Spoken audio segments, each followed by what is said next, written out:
Good morning! Hello everyone! Andito naman ako. May pinila akong ampalaya dito. Tatlo, 15 lay. So, nasa ano na ito. Palit 30 lahat ito. Nasa, kung ano sa piso, is 300 megat. So, dahil bira lang ako makabili nito.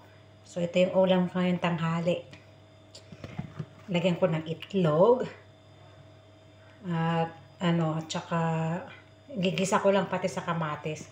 O diba, grabe na talaga. O, kulang siguro isang araw ko lang ito nakainin. See you later. So, ito na siya. Dami, no? Ayan. Hiwain ko na.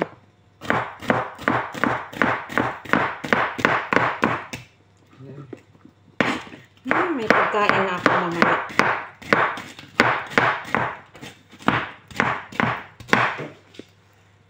So, ito na siya.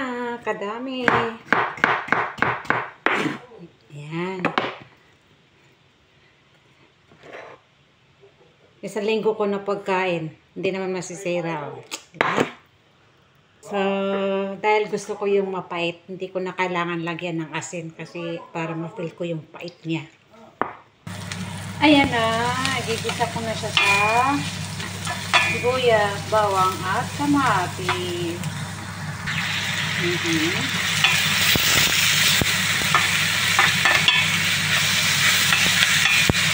Binabihan ko na yung kamatis saka sibuyas kasi gusto ko rin yan.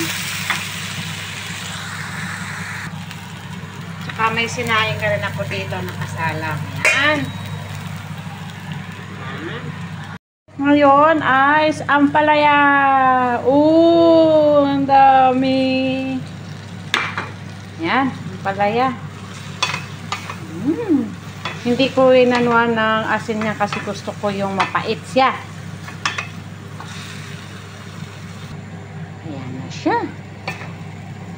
Ampalaya, luto sa kamatis, tsaka itlog. Ayan, lagyan ko na siya ng itlog. Half cook lang para masarap. Ayan, half cook lang siya.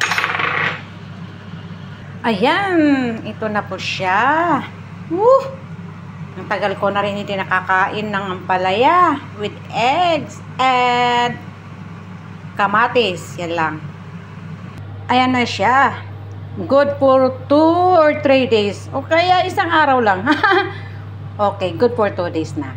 Kasi marami yan eh. Okay, thank you for watching guys.